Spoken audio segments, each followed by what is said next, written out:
Aujourd'hui on se retrouve dans une nouvelle vidéo un petit peu spéciale, c'est pas un vlog aujourd'hui ni quoi que ce soit. On m'a demandé dans une de mes dernières vidéos en commentaire d'expliquer un petit peu la location de l'appart, le prix, etc. comment on a fait, donc je vais vous faire cette vidéo aujourd'hui pour vous expliquer le prix qu'on paye, quelle démarche on a fait, si c'était compliqué, etc. etc. Donc voilà, aujourd'hui c'est un petit peu une vidéo blabla et rien de plus, mais je vais vous expliquer, ça peut être utile à certains, et si jamais vous partez à Tokyo, au moins vous saurez un petit peu où chercher, les prix, etc. Alors déjà, premièrement, nous faut savoir qu'on a la pire situation possible là pour le Japon pour l'instant, parce que du coup on a un visa vacances-travail, donc pour eux ici c'est un visa court terme en fait, vu que c'est qu'1 an. Pour eux c'est pas un visa long terme du tout. Pour les appartements c'est un peu plus compliqué de trouver si vous passez par une agence japonaise entre guillemets, et on a 2 chats, donc voilà, pire situation possible déjà pour trouver un appartement, mais on a réussi, donc comme quoi c'est possible et c'est pas si compliqué et c'est pas le bout du monde quoi. Mais voilà, nous déjà c'était le truc le plus compliqué, les chats surtout, plus que le visa, mais les deux combinés, voilà, c'est le combo ultime quoi, le pire truc. Ensuite nous ce qu'on a fait, on a réservé un Airbnb du coup en arrivant à Tokyo. On n'a pas cherché de France les appartements puisque comme j'ai dit avant c'était impossible dans notre situation de trouver quelque chose de France. Donc on a réservé un Airbnb, on est resté environ 3 semaines, 1 mois dans le Airbnb, le temps de trouver l'appartement, de faire les démarches, etc. Si jamais vous êtes dans ce cas-là, ou vous avez une situation un peu plus compliquée que juste vous tout seul ou quoi, vaut mieux réserver un Airbnb à l'avance et puis chercher sur place, ou si vraiment vous voulez un truc plus moderne, pas un truc vraiment spécifique pour les étrangers, c'est mieux de prendre un Airbnb et de chercher sur place. Hello. On dit bonjour à la mégère. Ça nous empêche de tourner la vidéo depuis tout à l'heure. Alors, je disais, si par contre vous êtes dans une situation plus classique que nous, que vous n'avez pas les chats, c'est possible de réserver un appartement de France. Il y a plusieurs sites qui le font. Nous, il y a 4 ans, quand on était venus en visa étudiant, on était passé par Fontana. C'est très très bien et les logements ils sont meublés. Donc au moins vous n'avez pas acheté de meubles, etc. En général, par contre, ils sont un peu plus vieillots les appartements de Fontana. Il y en a quelques-uns qui sont récents et modernes, mais en général, c'est plus vieillot que si vous passez par une agence japonaise, puisque forcément c'est plus facile, enfin ils ont moins de logements, moins de choix. Il y a aussi Oak House, je crois, Sakura House, mais ça je pourrais pas trop vous dire puisqu'on n'est jamais passé par eux. Nous voilà, là on est passé par une agence plus japonaise, par Fontana il y a 4 ans. Après voilà, je sais qu'il y a d'autres sites qui sont très bien aussi, qui proposent aussi des share house si jamais vous voulez faire des rencontres, etc. Si vous voyagez tout seul, vous venez ici tout seul, bah il y a les share house en fait, vous avez la chambre tout seul et les espaces communs, cuisine, salle de bain, etc. et vous pouvez faire des rencontres, c'est plus simple si vous êtes tout seul pour vous faire des amis. Après il y a Léo Palace aussi, mais pareil je pourrais pas trop vous en dire, mais je crois que ces logements ils sont un peu plus flexibles. On peut choisir une durée, 6 mois, 9 mois, je crois qu'il y a plus de flexibilité aussi avec ce site là. Donc après à voir, nous voilà, je vous dis ce qu'on connaît, on connaît Fontana et puis là Living Japan, du coup c'est l'agence par laquelle on est passé. C'est une agence pas vraiment japonaise mais qui a les biens des japonais, des propriétaires japonais, et c'est une agence gaijin friendly, donc pour étrangers acceptés quoi on va dire, puisque des fois il y a des agences japonaises qui n'acceptent pas les étrangers ou qui n'acceptent pas les gens qui parlent pas couramment japonais. Donc là c'est une agence aussi faite pour les étrangers quand même, mais où les propriétaires ce sont des japonais, et c'est vraiment voilà, c'est par les intermédiaires des agents immobiliers qui eux parlent japonais et qui peuvent nous aider aussi. Bon du coup ce qu'on a fait nous aussi de France avant de venir, on avait quand même cherché des sites où il y avait des biens immobiliers qui nous plaisaient, des agences gaijin friendly comme je vous ai dit avant. On avait trouvé Gaijin Pot qui était vraiment pas mal, il y avait énormément de biens aussi dessus qu'on aimait bien. Il y avait Best Estate mais ça on n'a pas vraiment accroché avec celui-là, et il y avait Living Japan en fait aussi qui était très bien et avec qui on est passé du coup. Là on avait donc on cherchait de France et on regardait les biens qui acceptaient les animaux, et effectivement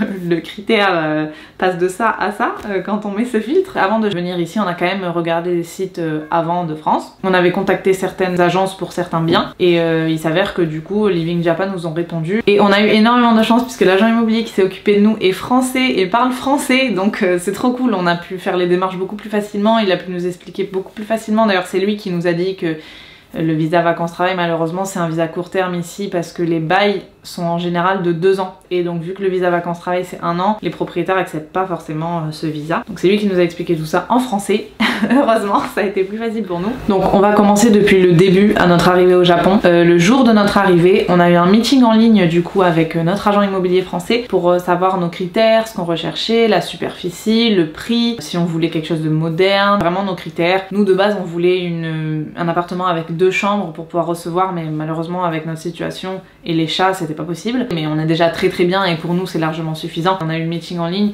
pour vraiment voilà, discuter de ce qu'on recherchait, etc. et pour qu'il nous trouve le bien le plus adapté à nos besoins. Donc on a eu ça le premier jour. Une fois qu'on lui a dit tous nos critères, il nous a recontacté le lendemain il me semble pour du coup nous envoyer une liste. Il y avait 4 biens pour ce qu'on voulait et ce qu'on recherchait avec les chats acceptés, etc. Il y avait 4 biens de disponibles. On a choisi 2 biens nous qui nous plaisaient. Ensuite on a fait les visites vraiment du coup en réel des appartements. On a choisi un logement qui nous plaisait plus, du coup celui où on est maintenant. Ça c'est à peu près comme en France, hein, la visite, on choisit l'appartement qui nous plaît, etc. Une fois qu'on a choisi l'appartement qui nous plaisait, on a dû faire une demande d'application. Donc je sais pas comment on appelle ça en France, enfin eux ici... Une candidature. Ouais, en France on doit appeler ça une candidature, je sais pas. Mais voilà, on a fait une candidature pour l'appartement dans lequel on est maintenant. Pour l'application, on donne pas mal de justificatifs, un peu comme en France quand vous constituez le dossier locataire en fait. Mais voilà, on donne... Oh, bonjour, un chat. Je sais pas si vous le voyez. Il passe derrière. Tu dis bonjour à la caméra. Il commence à avoir faim. Là. Il a faim, je crois. Il est quelle heure? Oui, il a faim, il mange dans un quart d'heure. Alors monsieur s'impatiente. Donc je vous disais, c'est un peu comme en France quand on constitue le dossier locataire, on doit donner plein de justificatifs. Nous, il nous a demandé un compte bancaire prouvant qu'on avait des fonds pour nous aider à faire passer plus facilement le dossier, la carte de résident, le passeport, le visa. Pour Lucas qui travaille du coup depuis la France, il nous a demandé le... C'est quoi déjà qui t'a demandé?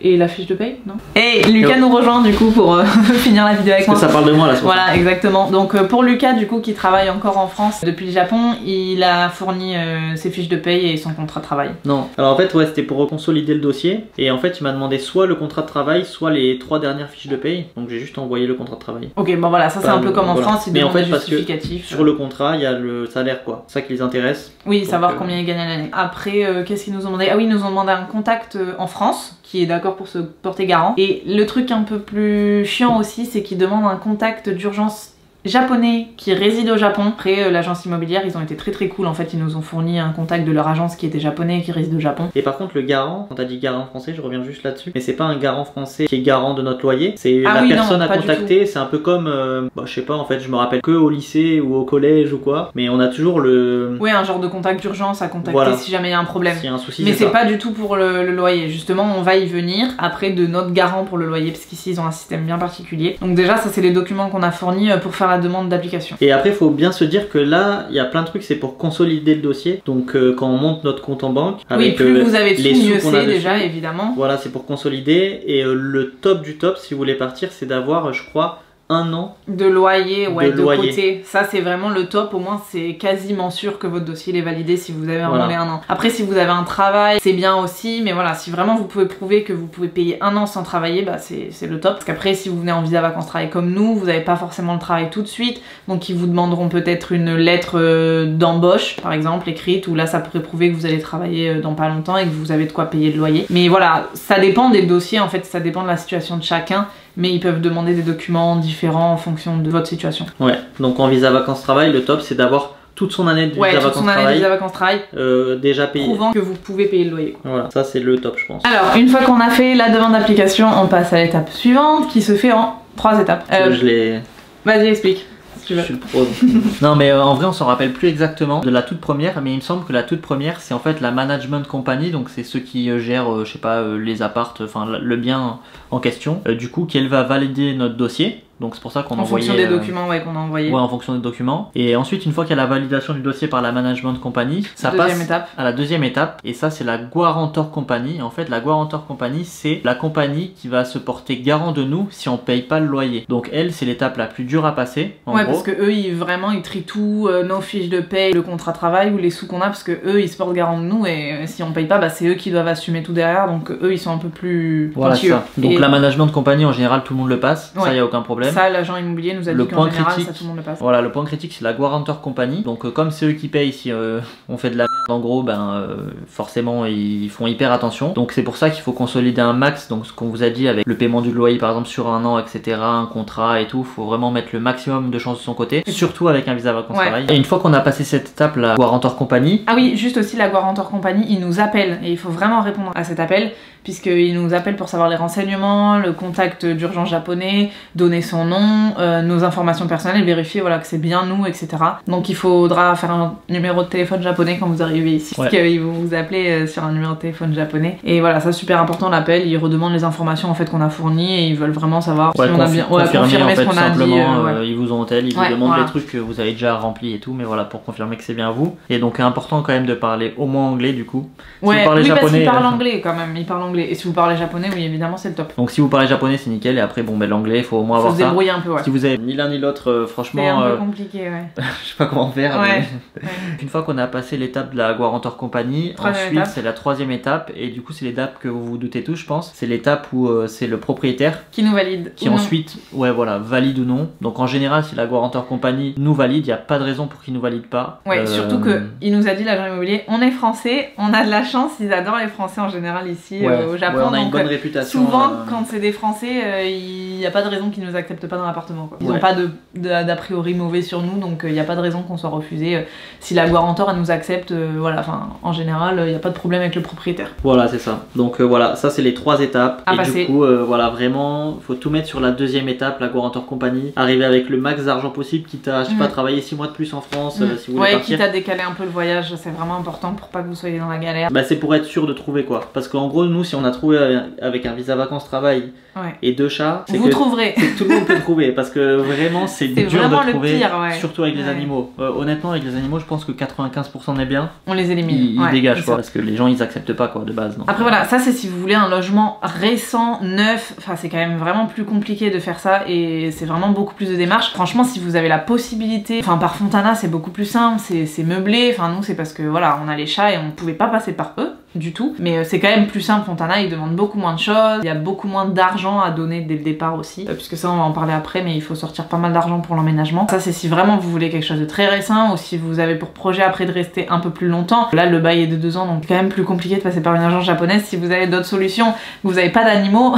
moi, je vous conseillerais de passer par Fontana ou des choses comme ça plus faciles. Juste pour une année, les logements sont largement suffisants et c'est très très bien quoi. Et puis tout dépend de vos moyens en fait. Si vous avez vraiment les moyens, je pense que le top c'est quand même d'essayer de faire comme nous. Oui. Parce que du coup vous pouvez aménager comme vous voulez, avoir un truc avoir un peu vos meubles à vous, votre déco à vous, etc. Avoir un appart un peu plus neuf et pouvoir faire plus de choix en fait, parce que vous aurez accès à des plus gros loyers, parce que c'est vrai que Tokyo c'est quand même hyper cher. C'est cher. Mais après sinon si c'est pour faire une année, pas plus après, ou même une année et après peut-être plus, mais que vous n'avez pas forcément les moyens de le faire, vous voulez pas mettre de l'argent là-dedans, plus voyager dans Tokyo, dans le Japon pardon, peut-être plus passer par les autres agences effectivement. Ouais, je pense Fontana c'est un bon plan. En tout franchement c'était pas mal. Et puis ils s'occupent bien de nous, ils répondent aux questions aussi, c'est très bien, ils ont plein de personnel aussi, français, anglais, ils ont du personnel d'un peu partout, donc ça peut être bien aussi pour vous si jamais et puis ce qui est bien c'est qu'il n'y a rien à faire aussi.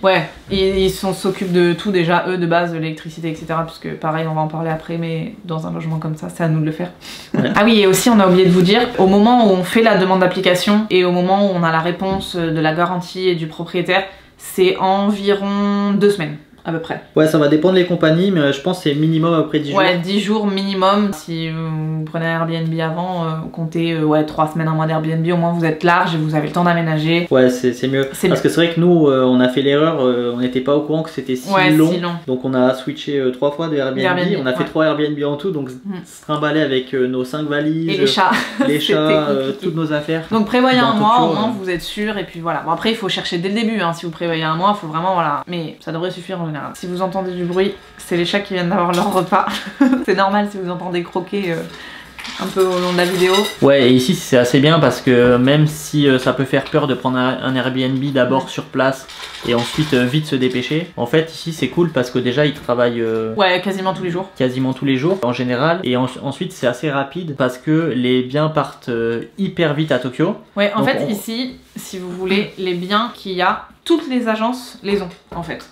Donc si vous voulez, les agents immobiliers ils se donnent un peu à fond parce qu'ils veulent eux sortir le bien forcément, et vu que toutes les agences quasiment de Tokyo ont ce même bien, c'est vrai que les agents immobiliers ils sont assez réactifs pour l'avoir eux en fait. Alors ensuite, une fois que tout est ok, que votre dossier est validé par tout le monde, par le propriétaire, l'agence elle vous contacte, elle vous dit c'est ok, c'est pour vous, vous pouvez venir signer le contrat. Donc nous c'est ce qu'on a fait, on est allé signer le contrat et récupérer les clés par la même occasion. Le contrat il se signe comme en France, on est allé à l'agence, on a signé le document. Heureusement donc notre agent immobilier est français, donc il nous a expliqué le contrat parce que tout est écrit en japonais. Il y a plein de pages et on a eu de la chance qu'il soit français, parce qu'en vrai même en anglais si on se débrouille quand même, parce que de toute façon là rien n'est écrit en anglais en vrai, dans le contrat. Rien n'est écrit en anglais, mais si nous avait fait tout le récap en anglais, c'est vrai qu'il y a beaucoup de mots, dont beaucoup de mots techniques. Donc en vrai on a eu de la chance quand même d'avoir un français, mais c'est pas si rare dans les agences honnêtement au Japon, je pense. Trouver quand même quelqu'un qui parle français. Il y a quelqu'un qui parle français. Donc ça au pire vous demandez à l'agent anglais, je sais pas, que vous avez au contact, mais c'est cool en tout cas d'avoir d'avoir quelqu'un qui parle votre langue, c'est pas mal. Franchement c'est parce qu'il y a vraiment beaucoup de pages, c'est comme en France, il y a 10 000 papiers, ça prend assez en fait c'est comme en France, vous avez le règlement, le prix, enfin voilà, c'est vraiment comme en France. Voilà, donc la signature du contrat ça se passe comme en France, c'est pas sorcier, mis à part que si vous avez pas un agent immobilier qui parle français, ça peut être un peu plus compliqué effectivement si vous parlez pas super bien anglais ou que vous avez pas les mots techniques et que l'agent immobilier parle qu'anglais, ça peut être plus compliqué à ce moment-là, mais sinon voilà. Par contre, au moment du contrat, on a pas mal de choses à payer, notamment du coup dans les agences comme ça, qui sont moins faites exprès pour les expats. Quand on est allé signer le contrat, nous on a dû payer 2 mois de loyer directement. Mais du coup on a payé 2 mois de loyer mais pas un offert. Non, il n'y a pas de loyer offert, on a vraiment payé février-mars, mais ils nous demandaient de payer ça. Voilà, directement. Directement 2 mois. Parce que des fois on peut avoir... Oui, parce que des fois on peut avoir le Reikin, ça s'appelle ici, et c'est le cadeau au propriétaire. Donc là vous payez 1 mois de loyer, mais c'est en cadeau, merci de me louer votre appartement, et ça vous le revoyez jamais, c'est voilà, c'est vraiment 1 mois de loyer donné un peu à la poubelle.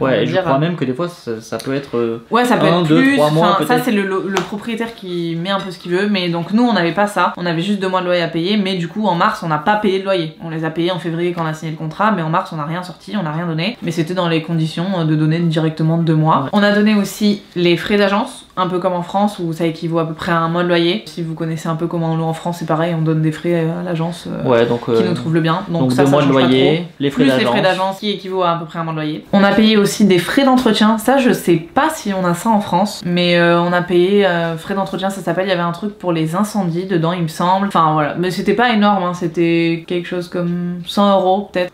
Je sais plus exactement. Honnêtement, je sais plus. Franchement on sait plus, mais voilà, il y avait des frais d'entretien à payer et qu'on paye qu'une fois, c'est pas tous les mois. Et on a aussi payé un dépôt de garantie, donc pareil en France on a ça, c'est un peu comme la caution. C'est la caution. C'est la caution. Et pareil, c'est 1 mois de loyer. Et par contre nous malheureusement on sait déjà qu'on ne reverra jamais la couleur de cet argent, parce que vu qu'on a des chats, ils nous la rendront pas, quoi qu'il arrive, même si l'appartement est pas dégradé. Le propriétaire ne rendra pas la caution. Ça on le sait au moment de signer le contrat, c'est la condition. Ils nous piègent pas après une fois qu'on a signé le contrat en disant vous le reverrez pas. On l'a su au moment de signer le contrat que on la reverrait jamais. Après il est deux chats qu'on a. De toute façon on l'aurait pas revu je pense. Il y a déjà une petite griffure sur le mur derrière moi, donc on fait attention, mais on a des petits fauves à la maison, donc dans tous les cas je pense qu'on l'aurait pas revu. Voilà pour ça, donc les frais qu'on a à payer, donc c'est pour ça il faut quand même pas mal d'argent aussi avant de côté si vous aménagez dans un appartement comme ça, parce que vous avez énormément de frais à lâcher d'un coup. Pour vous dire sans tabou, on a dû laisser à peu près au moment de la signature du contrat presque 5 000 € je pense. Dans les 5 000 € de toute façon. Ça, voilà. Et sans compter après l'aménagement avec les meubles à acheter,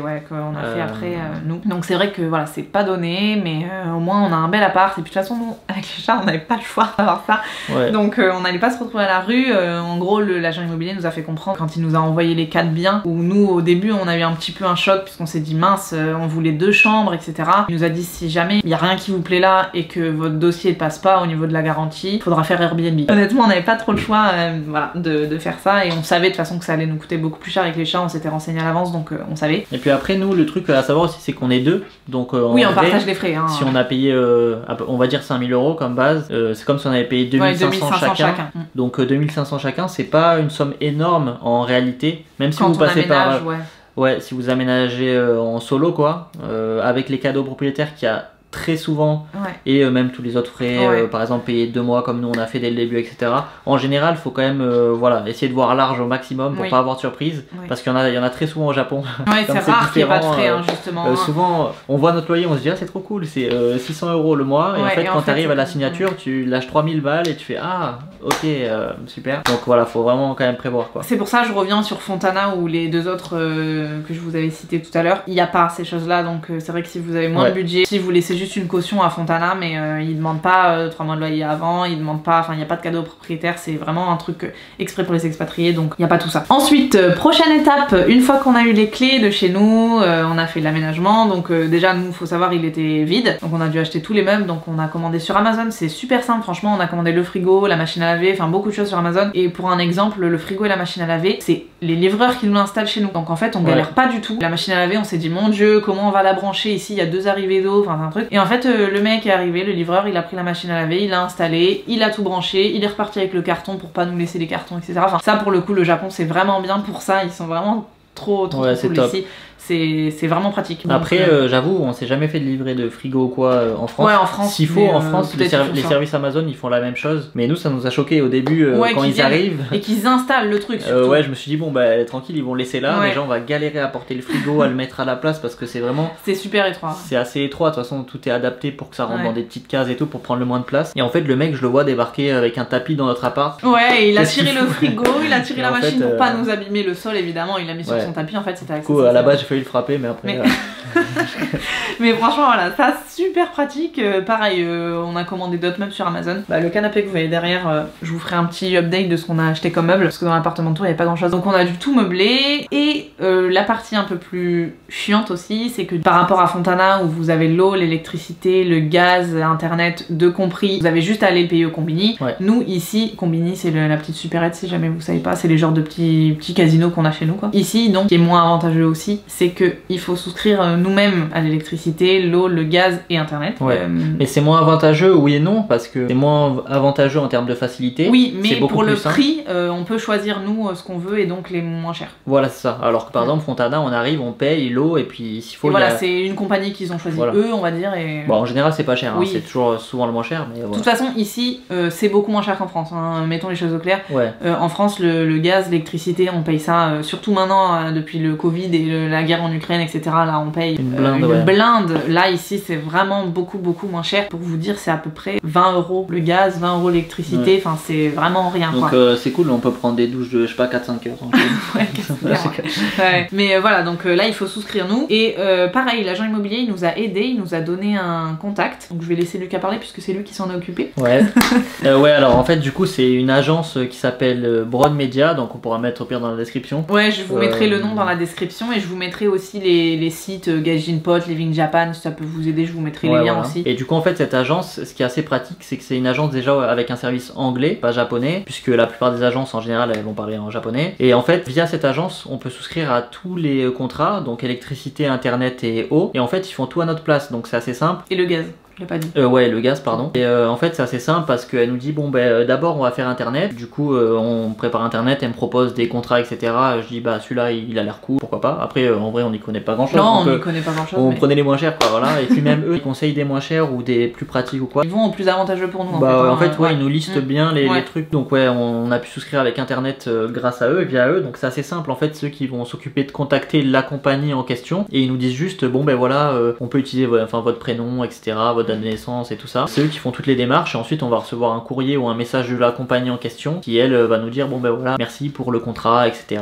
Et donc du coup pour le moyen de paiement aussi, il y a différents moyens de paiement. Donc par exemple comme payer à la supérieure à côté. En France, ça marche pas comme ça. Non, en France on n'a pas ça. Ici on reçoit par la poste un petit papier, un petit code barre, on l'amène à la supérette et ils le scannent et on paye. Donc ça peut être assez simple. Mais il y a aussi carte bancaire. Et ce qui est cool, c'est que Broad Media ils gèrent, comme je l'ai dit, tout en fait. Ils nous prennent nos infos et ce qu'on veut faire. Donc la méthode de paiement qu'on veut aussi. Voilà, donc en fait ils nous demandent vous voulez payer par carte bancaire, par Combini. Souvent par Combini sur certains trucs il y a des petits frais en plus, donc le mieux en général c'est carte bancaire, de ce qu'ils nous ont expliqué. Donc on peut paramétrer aussi la carte bancaire, et puis après des fois ce sera pas forcément via eux, mais ils vont nous dire ouais, vous allez recevoir un message ou un mail, donc sur votre numéro de téléphone ou votre adresse mail, et vous allez sur le site pour rentrer votre carte bancaire, choisir la méthode de paiement, et ça c'est assez simple aussi, parce qu'en fait faut pas avoir peur, tout va être en japonais, tout ce que vous allez recevoir, mais maintenant avec tous les téléphones, vous avez juste à tout traduire et vous rentrez les infos, donc voilà, il n'y a pas trop de soucis, c'est assez simple, et dès que vous avez une question, vous pouvez demander à Broad Media justement, vous pouvez les rappeler, au lieu d'appeler le service en question qui en général est en japonais, donc à part si vous parlez très mal japonais, et comme ça eux, ils peuvent checker la procédure, les appeler à votre place, enfin vraiment Broad Media c'est trop cool pour ça quoi. Ouais, franchement ça nous a vraiment simplifié. Ça c'est une libération, parce que du coup si vous comptez partir sur un truc non meublé ou un truc pas par les agences Fontana ou quoi qu'on a dit, parce que si vous aussi vous avez un peu peur, enfin moi je sais qu'un des trucs qui me faisait le plus peur en arrivant, c'est que je me suis dit mais comment on va faire le gaz, l'électricité, l'eau, c'est assez compliqué de sans faire, parler vraiment japonais, etc. Parce qu'on a des bases mais on n'est pas du tout bilingue quoi. De là à faire le gaz, etc.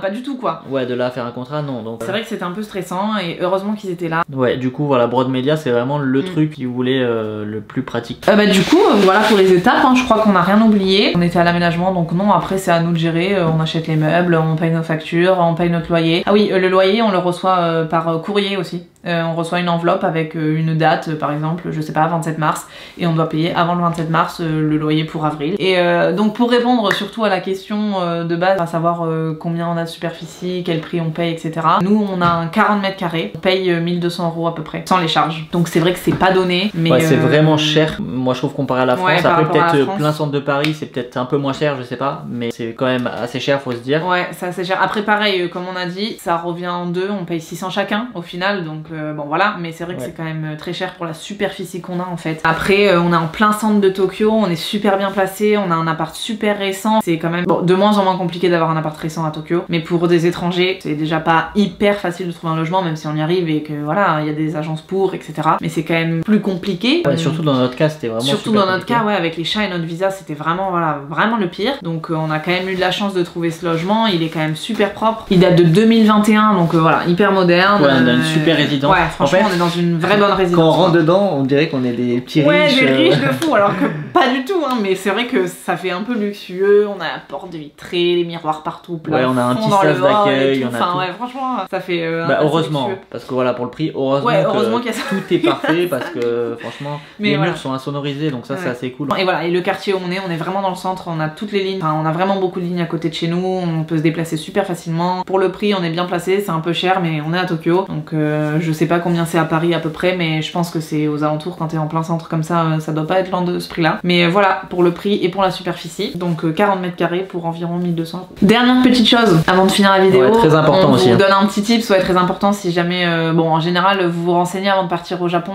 et c'est assez facile de trouver l'information, mais vous avez environ 15 jours pour vous inscrire à la mairie de votre quartier et inscrire votre adresse sur le dos de votre résidence card. Vous allez à la mairie, la grande mairie de votre quartier, faut pas aller dans n'importe quelle mairie, c'est vraiment la grosse, enfin pas vraiment le quartier mais l'arrondissement. Par exemple nous on habite à Higashikanda, mais ça fait partie de l'arrondissement de Chiyoda, donc il faut qu'on aille à la mairie de Chiyoda, la grande mairie. Ça prend environ 1 heure à peu près, c'est pas super long. Pareil, ils aident en général, il y a les papiers en anglais, ils sont assez bien pour ça. Au Japon quand même ils aident les touristes quand même un minimum, enfin les touristes, les étrangers plutôt. Vous remplissez votre adresse, le nom, le prénom, la date de naissance, enfin voilà, vous remplissez vos informations personnelles et vous passez un guichet, ils vont inscrire votre adresse derrière la résidence card. Une fois que vous avez rentré l'adresse du coup sur votre résidence card, vous pouvez aller dans une autre petite section de la mairie et souscrire à la sécurité sociale. Ils ont aussi une sécurité sociale ici au Japon, c'est pas mal avantageux en fait. Ici vous êtes pris à 70% quoi qu'il arrive, donc si jamais vous allez chez le dentiste, vous en avez pour 100 €, vous payez que 30 € par exemple, voilà.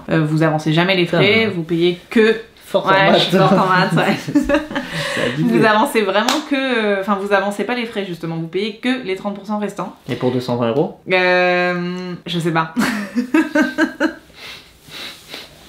60 Ouais 60 quelque chose.